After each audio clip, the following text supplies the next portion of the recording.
આજે રાજ્યસભામાં રજૂ કરાશે દિલ્હી સેવા બિલ। કેન્દ્રીય ગૃહમંત્રી અમિત શાહ રજૂ કરશે આ બિલ માટે અમિત શાહના ઘરે મોડી રાત સુધી બેઠકો ચાલી। આપ અને કોંગ્રેસે રાજ્યસભા સાંસદોને વિહીપ આપ્યા છે। ગત સપ્તાહે બિલ લોકસભામાં પસાર થયું હતું। દિલ્હી સરકારના અધિકારીઓ માટે આ બિલ ખૂબ અગત્યનું છે। બિલ પસાર થઈ જશે તો દિલ્હી સરકારની સત્તા પર કાપ આવશે। અધિકારીઓ કર્મચારીઓની ટ્રાન્સફર અને પોસ્ટિંગના અધિકારીઓ રાજ્યપાલ પાસે જશે। વહીવટી નિર્ણયો લેવા માટે નક્કી કરેલી ગવર્નિંગ બોડી સત્તામાં રહેશે। આ ઓથોરિટીના વડા દિલ્હીના મુખ્યમંત્રી રહેશે, પણ નિર્ણયો બહુમતીથી જ થશે। જ્યાં ઓથોરિટીના સભ્યોમાં મતભેદ થશે ત્યાં આખરી નિર્ણય રાજ્યપાલનો ગણાશે, જેના કારણે દિલ્હી સરકાર માટે આ બિલ ખૂબ મહત્વનો છે, જેના કારણે કોંગ્રેસ અને આપના સાંસદોને વિહીપ આપવામાં આવ્યા છે।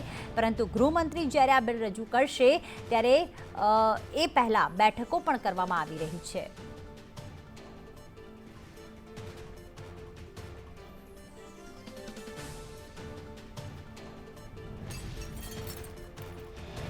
તો દિલ્હી સેવા બિલ રાજ્યસભામાં જ્યારે રજૂ થવા જઈ રહ્યું છે ત્યારે વિપક્ષની પરીક્ષા। રાજ્યસભામાં સાંસદોની કુલ સંખ્યા છે 238, 7 બેઠકો ખાલી છે, એટલે કે બિલ પસાર કરવા માટે 119 મતોની જરૂર છે।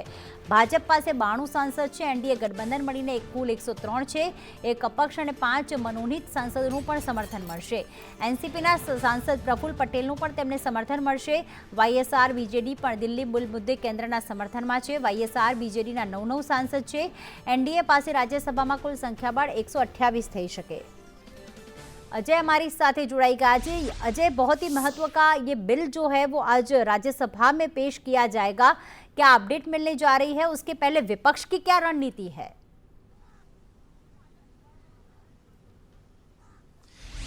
विपक्ष की रणनीति की अगर बात करें तो मानसून सत्र का ये अंतिम सप्ताह चल रहा है। इसमें 2 ऐसे मुद्दे हैं जिसको लेकर के संसद सत्र में हंगामे के आसार हैं। पहला तो यही है कि राहुल गांधी की जो संसद सदस्यता गई थी सुप्रीम कोर्ट के निर्णय के बाद, वो सदस्यता एक तरह से वापस लौट गई है और खास करके कांग्रेस के लीडर आज जो लोकसभा स्पीकर हैं उनसे मिलेंगे और ये कहेंगे कि जिस तरह से उनकी सदस्यता गई थी, उनका बंगला गया था, उतनी ही जल्दी उनकी जो सदस्यता है वो वापस ले लेनी चाहिए ताकि वो सदन की कार्रवाई में भाग ले सकें। और कांग्रेस को उम्मीद है कि अगर लोकसभा अध्यक्ष की तरफ से कार्रवाई की जाती है तो जो अविश्वास प्रस्ताव प्रधानमंत्री नरेंद्र मोदी के खिलाफ आया है उसमें राहुल गांधी चर्चा की शुरुआत कर सकते हैं। लेकिन आज जो सबसे महत्वपूर्ण बात यह है कि दिल्ली सर्विस बिल या दिल्ली सेवा बिल, जिसको लोकसभा में बहुत आसानी से भारतीय जनता पार्टी ने पास कराया था, राज्यसभा में गणित थोड़ा सा उतना मुफीद नहीं है जितना लोकसभा में है। तो ऐसे में कई तरह के उलटफेर यहां पे देखने को मिल सकते हैं।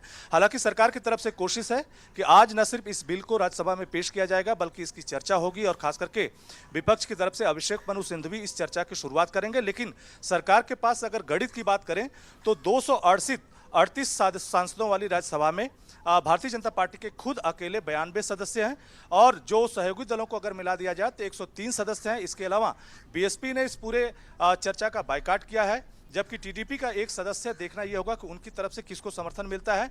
लेकिन सबसे महत्वपूर्ण भूमिका वाईएसआर कांग्रेस जो कि आंध्र प्रदेश की है, बीजू जनता दल जो कि वहां पे सरकार चला रही है उड़ीसा में, उसके 9 सदस्य हैं और जिस तरह के संकेत मिल रहे हैं उसके हिसाब से वाईएसआर कांग्रेस और बीजू जनता दल का सरकार को समर्थन मिलता है। तो ऐसे में अब जो भारतीय जनता पार्टी है वो अकेले एक मुश्त बिना किसी दिक्कत के इस जो दिल्ली सर्विस बिल है उसको पास करा सकती है। लेकिन राज्यसभा में जो इंडिया गठबंधन है उसके सदस्यों की संख्या भी बहुत ज़्यादा है, 109 के करीब सदस्य हैं।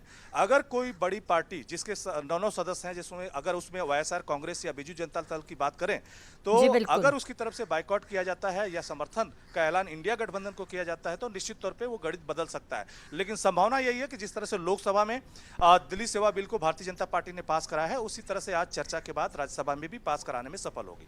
बिल्कुल, धन्यवाद तमाम जानकारियों के लिए अजय।